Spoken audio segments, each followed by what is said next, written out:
Ranging from breathtaking level designs to uninspired slop, classic Sonic zones have paved the way for annoying controversy throughout the Sonic community. So, in this video, I will be compiling a list of underrated and overrated classic Sonic zones. With that out of the way, enjoy!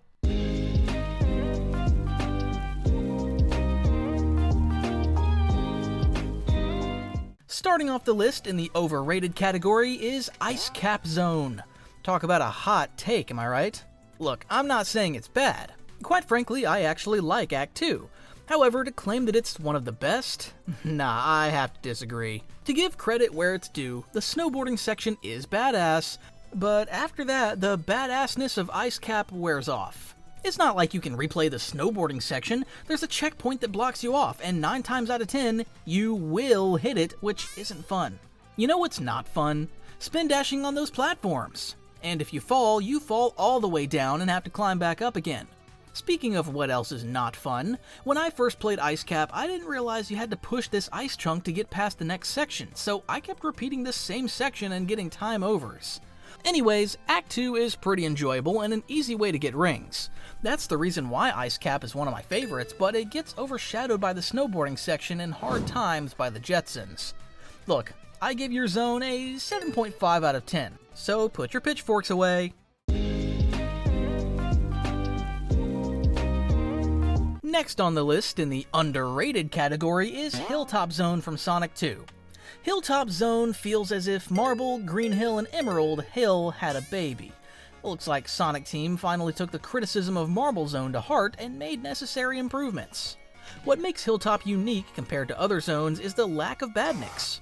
While this might seem like a drawback, the stage cleverly compensates for this by transforming the stage into a badnik itself. So that's why this zone feels like a whole parkour course.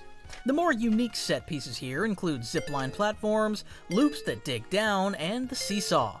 My favorite part of this zone, besides the 16-bit harmonica, is the lava rising section because it's generally rare for live events to happen in Sonic 2. The boss here pays homage to Marble Zone's boss by giving us a similar setup, but the execution is different. In the end, it's not that I think this zone is underrated per se, it just gets outshined by other zones in Sonic 2 like Chemical Plant for example.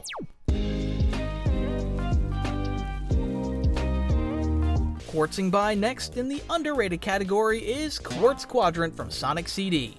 Quartz Quadrant is one of those levels that often go under the radar. You don't hear much praise or criticism about it. Typically, players fall into two categories. Those who take their time, and those who finish it in 30 seconds. Both approaches have their merits, but I encourage you to actually take your time. The main gimmick of Quartz Quadrant is its conveyor belts, which can either be frustrating or useful for time travel. Even the boss fight relies on the conveyor belts. It seems like Eggman should be the one on the makeshift treadmill, not Sonic. Many of the badniks have been cut to pave the way for unique vertical paths, but these paths are pointless unless you're specifically looking for generators, so knock yourself out. The highlights of this zone for me are that every single Japanese track slaps hard, and the backgrounds are a great addition. It pushes the narrative. Overall, I don't think this level deserves a lot of praise, it's just that nobody really talks about it. When it comes to the next zone, I believe it's perfectly rated, which is Launch Base Zone. As a kid, I hated Launch Base with a burning passion. The lack of rings on the big arm boss left me with constant game overs, which prompted this zone to be a huge hurdle in my way of beating Sonic 3. However, with time, I've come to kind of appreciate this zone. Unlike traditional levels, Launch Base presents itself in a more linear way, not like Quartz Quadrant, but more like Marble Garden thanks to its elevators and spinning platforms. And to be frank, I'm not a huge fan of that choice. Like, it's not hard to get through, it's just tedious. The same goes for Act 2. I could never collect 50 rings, so once I get to the boss, I was cooked, and when I did get 50 rings, that long-ass cutscene drained them all. But I must say that Launch Base bosses excel at being actual bosses.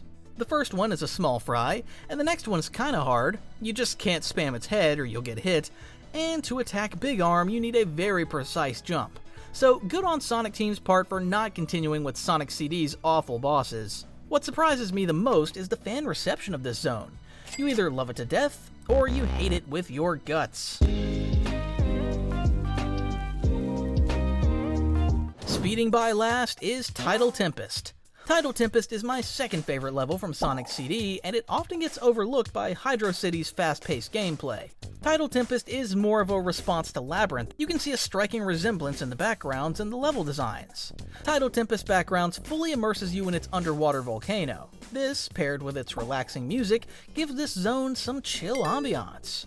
Speaking of level designs, Badnik placement feels much better compared to Labyrinth or Aquatic Ruin. Tidal Tempest is heavily exploration-based, offering a balance between fast-paced sections and open-ended areas, so you're not really confined in an area like in Labyrinth. What I do like is how generous Sonic Team got with the air bubbles. They definitely learned from their mistakes. Hell, Tidal Tempest boss is an air bubble. What a unique but terrible take on a boss fight.